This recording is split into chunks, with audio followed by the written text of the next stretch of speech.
জাতীয় নির্বাচনের আগে নিরপেক্ষ সরকারের অধীনে স্থানীয় সরকার ভোট চায় জামায়াতে ইসলামী। সকালে প্রধান নির্বাচন কমিশনার এম নাসির উদ্দিনের সাথে জামায়াতে ইসলামের প্রতিনিধি দলের বৈঠকের পর ব্রিফিংয়ে একথা জানান কেন্দ্রীয় সহকারী secretary general doctor M Hamidur Rahman Azad. এ সময় তিনি কমিশনের কাছে পিআর পদ্ধতিতে আগামী জাতীয় সংসদ নির্বাচন করার দাবিও জানান। জামায়াত নেতা আরও বলেন, ফ্যাসিস্ট আমলে রাজনৈতিকভাবে খারাপ উদ্দেশ্যে জামায়াতের নিবন্ধন বাতিল করা হয়, যা দলটির অধিকার লঙ্ঘন হয়েছিল। সোমবার গেজেটের মাধ্যমে দলটির অধিকার ফিরে এসেছে।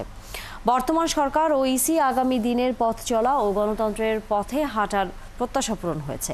কেন্দ্রীয় সহকারী secretary general doctor M Hamidur Rahman Azad ছাড়াও বৈঠকে অংশগ্রহণকারী জামায়াতের 3 সদস্যের প্রতিনিধি দলে ছিলেন সহকারী সেক্রেটারি জেনারেল এবং কেন্দ্রীয় মিডিয়া ও প্রচার বিভাগের প্রধান এহসানুল মাহবুব জুবায়ের, কর্মপরিষদের সদস্য এবং জামায়াতের আইনজীবী অ্যাডভোকেট জসিমউদ্দিন সরকার। ন্যাশনাল ইলেকশনের আগে আমাদের দাবি লোকাল গভর্নমেন্ট ইলেকশন করা। এটা এবারের জন্য, ভবিষ্যতের জন্য অন্তর্বর্তীকালীন সরকার বা যেই ফর্মে নিরপেক্ষ নির্দলীয় সরকার আসবে তার অধীনে করা। আমরা আশা করছি আগামী একটা সুন্দর নির্বাচনের মধ্য দিয়ে এদেশে প্রতিষ্ঠিত হবে, এই প্রত্যাশা আমরা রাখছি। দর্শক, নির্বাচন কমিশনে আছেন সহকর্মী ফারজানা আক্তার, আমরা যুক্ত হচ্ছি তার সাথে।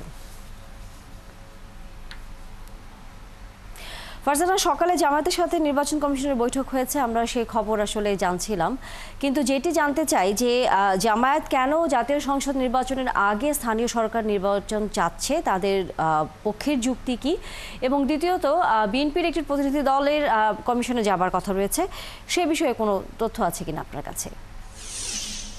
তানি, আপনার দ্বিতীয় প্রশ্ন দিয়ে শুরু করছি, সেটি হচ্ছে বিএনপির যে প্রতিনিধি দল এসেছেন তারা বলছেন যে তারা আজকে বিএনপির প্রতিনিধি হিসেবে আসেনি, তারা আসলে মুন্সিগঞ্জের যে সীমানা রয়েছে 4টি সীমানা পুনর্নির্ধারণের দাবিতে এসেছেন এবং তারা কমিশনের সঙ্গে বৈঠক করেছেন, প্রধান নির্বাচন কমিশনের সঙ্গে, এবং তারা দাবি জানিয়েছেন ওইসব এলাকায়, মুন্সিগঞ্জে যেই সব এলাকা রয়েছে সেখানে যে সীমানা রয়েছে 1986 সাল থেকে 2001 সাল পর্যন্ত যে সীমানা ছিল সেটিতে পুনর্বহালের দাবি তারা করেছেন। এবং এরপর যদি আপনার প্রথম প্রশ্নের উত্তর দিই, সেটি হচ্ছে জামায়াত কিন্তু আজ প্রেস ব্রিফিংয়ে বলেছেন তারা নির্বাচন কমিশনের কাছে দাবি জানিয়েছেন যে অন্তর্বর্তী সরকারের অধীনে সংসদ নির্বাচনের আগে যাতে স্থানীয় সরকার নির্বাচন হয়, এবং তারা এর যুক্তি হিসেবে যেমনটি বলছেন যে বিগত সময়ের ইতিহাসেও দেখা গেছে বাংলাদেশে যদি একটি যে রাজনৈতিক সরকার তার অধীনে নির্বাচন হলে সেই রাজনৈতিক সরকার তার দলীয় প্রার্থীকে নির্বাচিত করতে যা যা করা লাগে, রাজনৈতিক যে একটি চাপ থাকে বা কালো টাকার অপব্যবহার,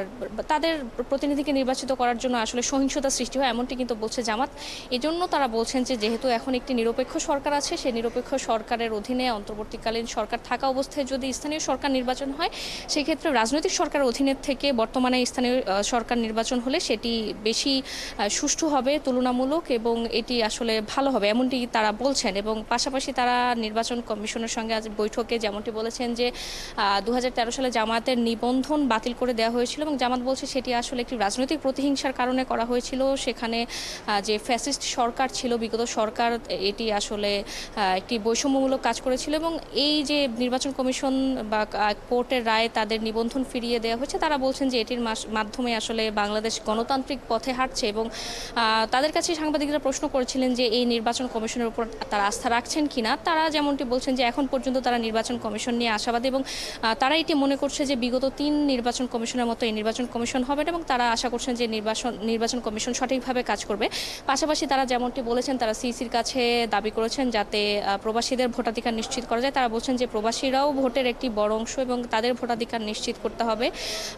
এছাড়াও জামাত যেমনটি বলছে যে তারা যে আনুপাতিক হারে নির্বাচন সেটি দেখতে চায়। তারা বলছেন যে আনুপাতিক হারে নির্বাচন হলে কালো টাকার পরিমাণ কমে যাবে এবং একটি সুষ্ঠু ব্যবস্থা কায়েম করা যাবে, এমনটি কিন্তু তারা বলছে। তানিয়া।